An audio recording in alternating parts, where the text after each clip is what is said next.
Tamil Nadu government writes to the External Affairs Ministry to hold the third round of fishermen level talks between Tamil Nadu and Sri Lanka in Chennai on March 24th.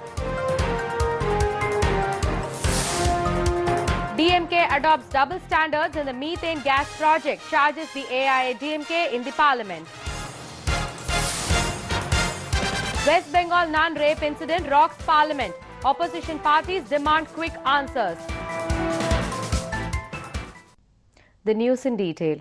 The Tamil Nadu government that follows the path forged by the People's Chief Ms. Jaya with an objective of safeguarding the rights of the Tamil Nadu fishermen community and to stop the attacks on them by the Sri Lankan Navy has written a letter to the Union government to hold the third round of talks between the fishermen of Tamil Nadu and Sri Lanka in Chennai on the 24th of this month.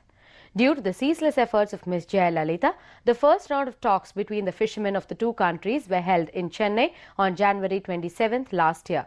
The second round of talks were held at Colombo on May 12, 2014. Following this, the Fisheries Secretary of Tamil Nadu, Dr. S. Vijaykumar, had written a letter to the Joint Secretary of the Ministry of External Affairs Government of India, suggesting that the third round of talks be held in Chennai on the 24th of March this year.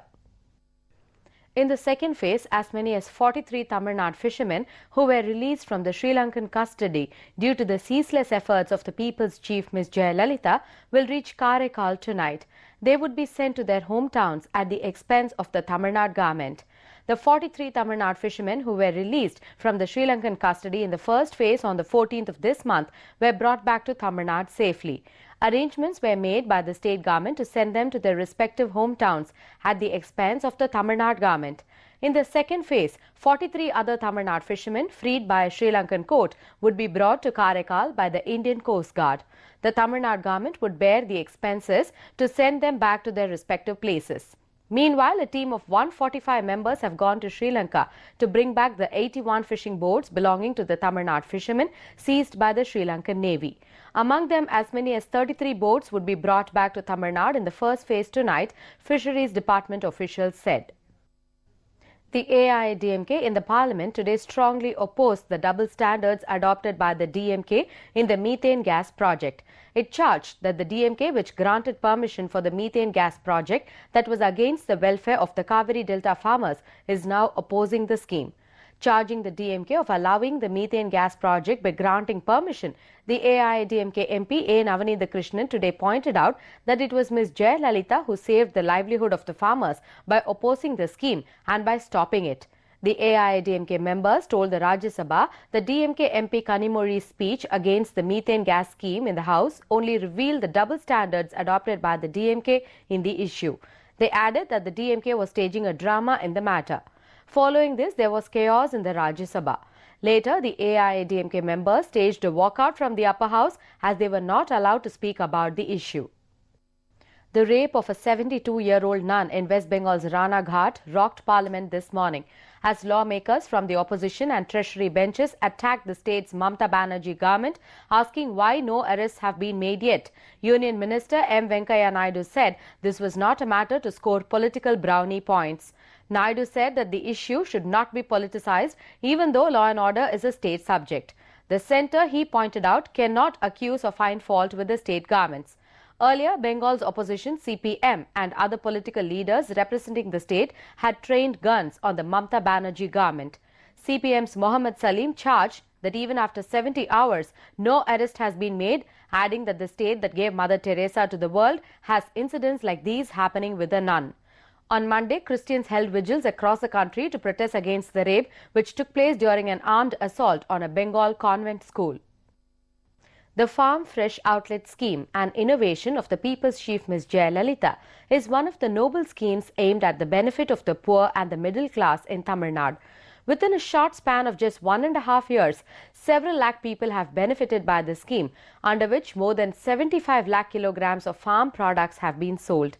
Ms. Jaya, with an objective of controlling inflation and to save the people from the skyrocketing prices of the commodities, devised many schemes like the Amma Unavagam, Amma Mineral Water, Amma Pharmacy and Amma Cement.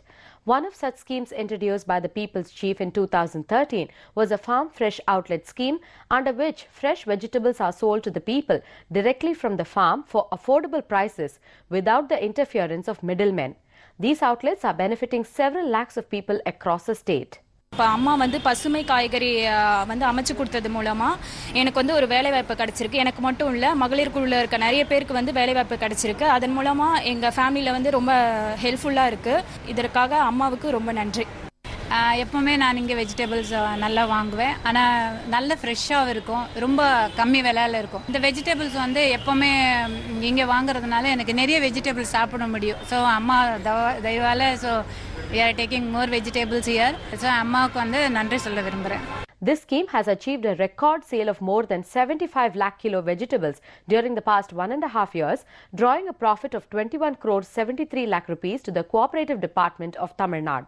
மக்களின் முதல்வர் அம்மா அவர்களால் 2013 June 20 ஆரம்பிக்கப்பட்ட இந்த பண்ணை பசுமை காய்கறி திட்டமானது விவசாயிகளிடமிருந்து நேரடியாக கொள்முதல் செய்து இடைத்தரகர்கள் இல்லாமல் விற்பனை செய்யப்படுகிறது. இதன் மூலம் நடுத்தர மக்களன்றி அனைத்து தரப்பு மக்களும் பயன்பெறுகின்றனர். Farmers also draw a considerable income through this scheme, under which farm fresh vegetables are procured directly from the Nilgiris, Dindigul, Tiruvallur and Villupuram areas and transported to the outlets in cold storage vehicles.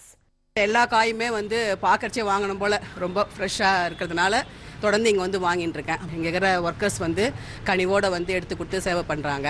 அப்புறம் பசுமை பண்ணை அப்படின்றதுனால இதில் chemical இருக்காது. இந்த சேவையை ஏற்படுத்தி கொடுத்த மக்களின் முதல்வர் அம்மா அவர்களுக்கு மிகுந்த நன்றியை தெரிவிச்சுக்கிறோம். இங்கே டெய்லி காய்கறி வாங்க வர என்ன காரணம்னு கேட்டிங்கன்னா விலை மலிவாக இருக்குது, ரொம்ப ஃப்ரெஷ்ஷாகவும் இருக்குது. பண்ணை பசுமை காய்கறின்றதால எந்த கெமிக்கலுமே கிடையாது, உடம்புக்கும் நல்லது. இது அமைச்சு கொடுத்த அம்மாவுக்கு மிக்க நன்றி. For the welfare of the farmers who cultivate vegetables, Ms. Jaya had allotted a sum of 105 crore 60 lakh rupees, benefiting 18,043 farmers. Meanwhile, the Tamil Nadu Cooperative Minister Sellur K. Raju and government officials today visited the farm fresh outlets in Chennai for inspection. The People's Chief Ms. Jaya was hailed as a social scientist during the convocation function of the Tiruvallur University, while thanking her for making Tamil Nadu a numero uno state in the field of education in the country by devising marvelous schemes. The 10th convocation of the Tiruvallur University was held today, during which about 45,016 graduates from 108 colleges received their degrees. As a token of distributing degrees to the people, as many as 31 undergraduate students, 18 postgraduate students and 47 PhD students received their degrees. Addressing the gathering during the function, Minister for Higher Studies P. Palaniyappan hailed Ms. Jaya by calling her a social scientist for the outstanding schemes being implemented by her in the field of education.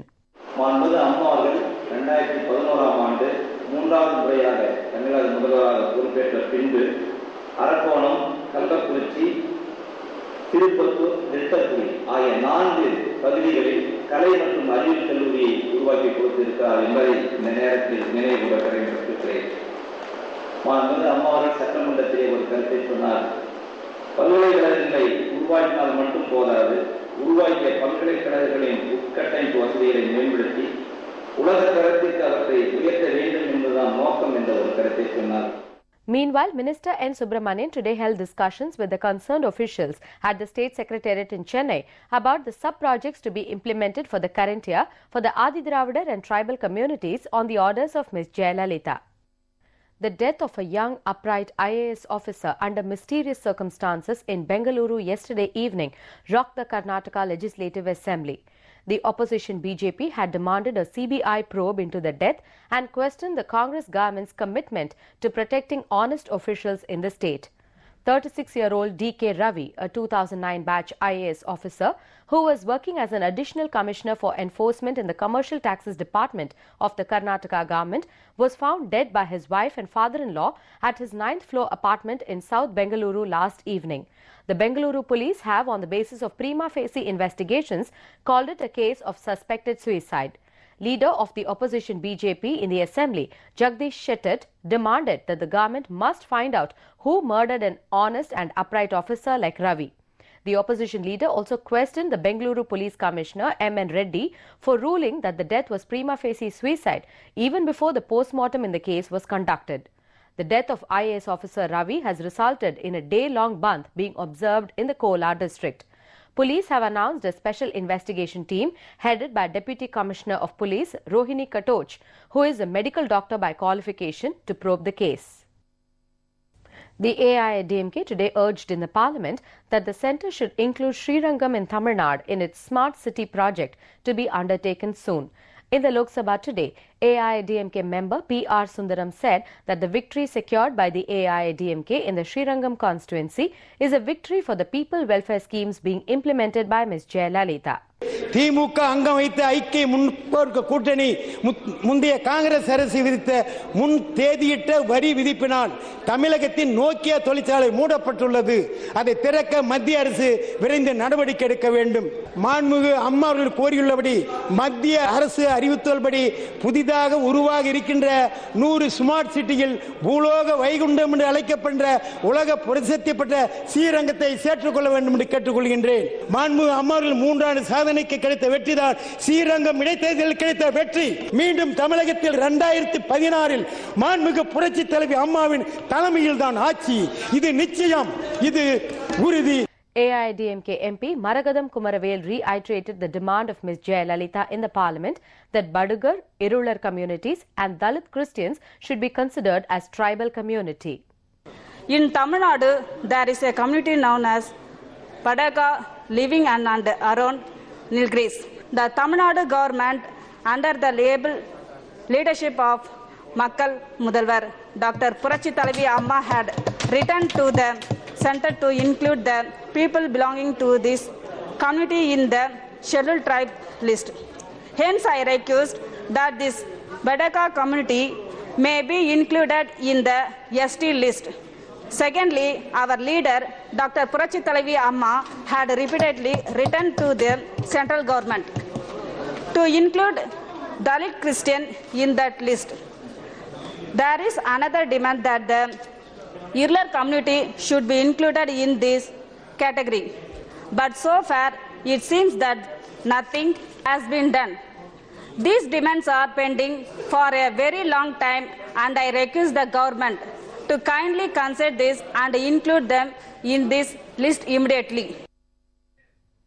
Pakistan has hanged 12 convicts, the largest number of people executed on the same day since the country overturned a ban on executions.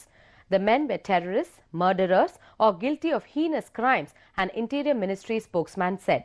At least 27 convicts have been executed since the moratorium was lifted, and most of them are militants. It is estimated that there are more than 8,000 Pakistanis on death row. Rights groups say many convictions are unsafe. A moratorium on hangings was lifted for terror-related crimes after a Taliban attack in December killed more than 150 people, mostly children, at a school in Peshawar. But last week it became clear that officials had widened the capital punishment policy to include all prisoners on death row whose appeals had been rejected. The subsequent executions have taken place despite calls by the UN not to resume them.